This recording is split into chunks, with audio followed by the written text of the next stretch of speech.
Matthew नाम के एक लड़के के ऊपर आधारित है जो अपने बोरिंग लाइफ से परेशान होकर एक गर्लफ्रेंड बनाना चाहता है और उसके साथ दिन रात घपाघप करना चाहता है। पर इसी बीच उसकी मुलाकात एक घपाघप स्टार से होती है और फिर इसके बाद मैथ्यू के साथ आगे क्या होता है ये हम आज की इस एक्सप्लेनेशन में देखने वाले हैं। इस मूवी का नाम है द गर्ल नेक्स्ट डोर और ये फिल्म 2004 में रिलीज हुई थी। मूवी की शुरुआत में हम मैथ्यू नाम के एक लड़के को देखते हैं जो पढ़ाई में बहुत अच्छा होता है पर इतना होशियार होने के बाद भी वो बहुत बोरिंग था, जिस वजह से कॉलेज की कोई भी लड़की उसमें इंटरेस्ट नहीं लेती थी। ये मैथ्यू का आखिरी साल था और वो अपने हायर एजुकेशन की फीस के लिए स्कॉलरशिप लेने की तैयारी कर रहा था। पर मैथ्यू इन सब से भी खुश नहीं था क्योंकि उसने आज तक कुछ ऐसा नहीं किया जिसे वो बाद में याद रख सके और उसने अपनी पूरी जिंदगी बस पढ़ाई करने में ही निकाल दी। इसीलिए एक दिन मैथ्यू डिसाइड करता है कि अब से वो भी वही चीजें करेगा जो उसके साथ के लोग कर रहे थे, जैसे लड़कियां पटाना और घपाघप करना। इसी बीच मैथ्यू के घर के बगल में डैनियल नाम की एक बहुत ही खूबसूरत लड़की रहने आती है। डैनियल इतनी ज्यादा खूबसूरत थी कि वो दिखने में किसी सुपर मॉडल से कम नहीं लग रही थी। रात को मैथ्यू फोन पर बात कर रहा होता है और तभी उसकी नजर डैनियल की खिड़की पर जाती है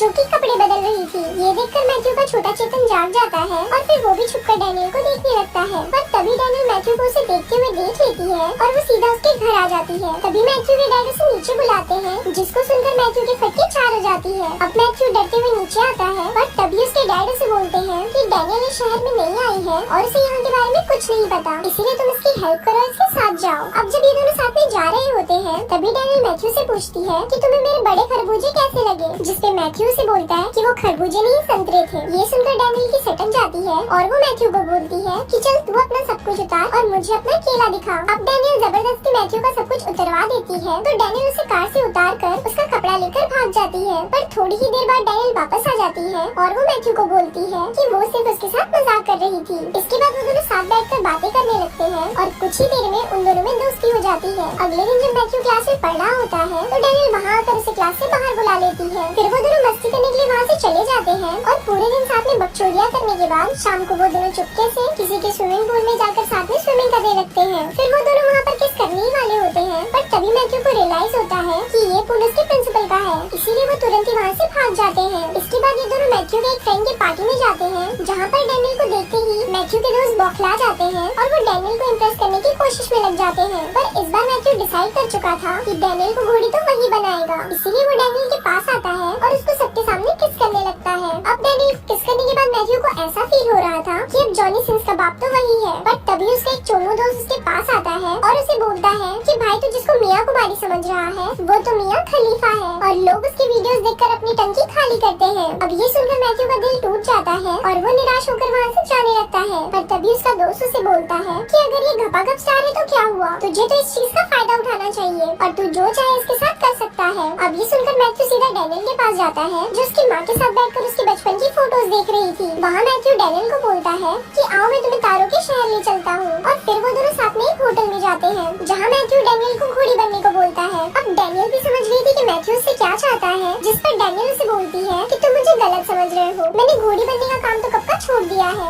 डैनियल बताती है कि पहले मैं किसी के लिए भी घोड़ी बन जाती थी पर अब मैं ऐसा कुछ नहीं करती और ये बोलकर वो मैथ्यू से नाराज होकर वहाँ से चली जाती है। अगले दिन मैथ्यू डैनियल से माफी मांगने के लिए उसके घर जाता है जहाँ पर उसे एक और आदमी मिलता है जिसका नाम कैली था। मैथ्यू कैली से पूछता है कि तुम डैनियल को कैसे जानते हो, जिस पर कैली उसे बताता है कि मैं डैनियल का प्रोड्यूसर हूँ और साथ ही मैं इसका एक्स भी हूँ। अगले दिन जब मैथ्यू कॉलेज जा रहा होता है तो वो वहाँ देखता है कि कैली लड़कियों के साथ फ्लर्ट कर रहा है। तभी कैली वहाँ पर मैथ्यू को भी देख लेता है और वो लड़कियों के सामने मैथ्यू की तारीफ करने लगता है। इसके बाद मैथ्यू कैली के साथ बैंक जाता है जहाँ वो बताता है कि एक स्टूडेंट एडवाइजर है। दूसरी तरफ हम डैनियल को देखते हैं जिसको अपने आप में गिल्ट फील हो रहा था कि कभी भी वो बदल नहीं सकती और ना ही कभी वो एक नॉर्मल लाइफ जी सकती है, इसीलिए वो कैली के साथ वापस लास वेगास चली जाती है। अब यहाँ मैथ्यू भी डैनियल से प्यार करने लगा था, इसीलिए वो डिसाइड करता है कि वो डैनियल को वापस लेकर आएगा और इसीलिए वो अपने छपरी दोस्तों के साथ लास वेगास के लिए निकल जाता है। वहाँ पहुँचकर मैथ्यू देखता है डैनियल अपने पपीते हिलाते हुए सबके सामने डांस कर रही है, जिससे वो उसे समझाता है कि तुम्हें ये सब करने की कोई जरूरत नहीं है। पर तभी वहाँ पर कैली आ जाता है और वो मैथ्यू को अपने साथ ले जाकर धमकाने लगता है। वो मैथ्यू को बोलता है कि तुम डैनियल को अपना काम करने से रोक रहे हो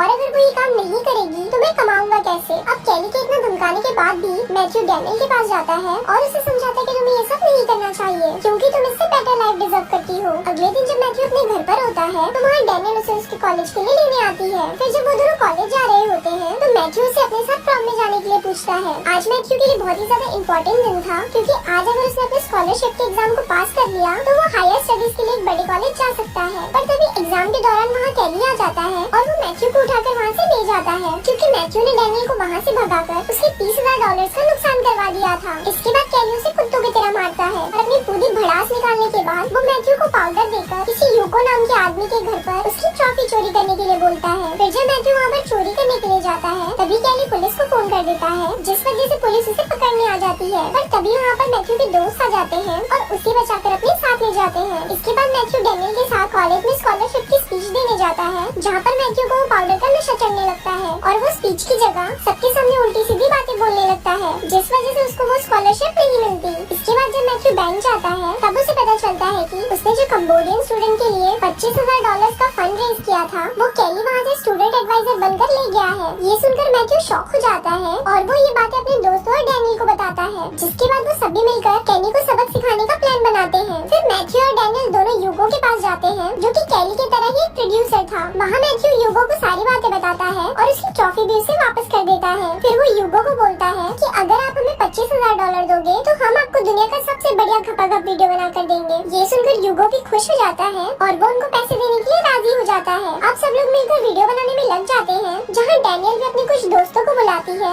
जो कि उसी की तरह खपाखप स्टार थी। इसके बाद ये लोग साथ में प्रॉम में जाते हैं, जहाँ पे सभी लोग सिर्फ उन्हें ही देख रहे होते हैं। तभी वहाँ पर मैथ्यू के कुछ क्लासमेट्स आते हैं और उसको बोलते हैं कि ये लड़कियाँ तो खपाखप स्टार है, जिसपे मैथ्यू उनसे पूछता है कि क्या तुम इनके साथ काम करना चाहोगे। अब ये सुनकर वो लोग बहुत खुश हो जाते हैं और वो मैथ्यू को हाँ बोल देते हैं। अब ये सब लोग मिलकर उसी रात वीडियो शूट कर लेते हैं और अगले दिन जब मैथ्यू अपने घर आ रहा होता है तभी उसके पास उसके दोस्त का कॉल आता है और वो उसे बताता है कि हमारे वीडियो को किसी ने चोरी कर लिया है और चोरी करने वाला और कोई नहीं बल्कि कैली ही होता है। कैली मैथ्यू को धमकी देता है कि इस वीडियो की कमाई का आधा हिस्सा तुम मुझे दोगे, नहीं तो मैं इस वीडियो को तुम्हारे प्रिंसिपल और तुम्हारे पेरेंट्स को दिखा दूंगा। पर मैथ्यू उसे मना कर देता है, जिससे वो उस टेप को सबको दिखा देता है। पर जब वो वीडियो स्टार्ट होता है तो हम देखते हैं कि वो वीडियो सिर्फ खपाखप के एजुकेशन का होता है, जिसको देखकर सभी लोग मैथ्यू की बहुत ज्यादा तारीफ करते हैं। अब ये टेप ऑफिशियली रिलीज कर दिया जाता है और देखते ही देखते ये टेप मार्केट में बेस्ट सेलर बन जाती है। अब मैथ्यू के पास बहुत सारे पैसे आ गए थे, जिससे वो अपनी यूनिवर्सिटी का फीस भी भर देता है और वो उस कंबोडियन स्टूडेंट को भी स्कॉलरशिप दे देता है। मैथ्यू बाकी बचे हुए पैसे से अपने लिए एक गाड़ी खरीद लेता है और वो कैली को एक एक्सपेंसिव गिफ्ट भी देता है, जिससे वो दोनों एक अच्छे दोस्त बन जाते हैं। लास्ट में मैथ्यू और डैनियल भी साथ में खुशी खुशी रहते हैं और कुछ इसी तरह से ये फिल्म यहीं पर खत्म हो जाती है। ऐसी ही और स्टोरी सुनने के लिए हमारे पेज को लाइक करें। धन्यवाद।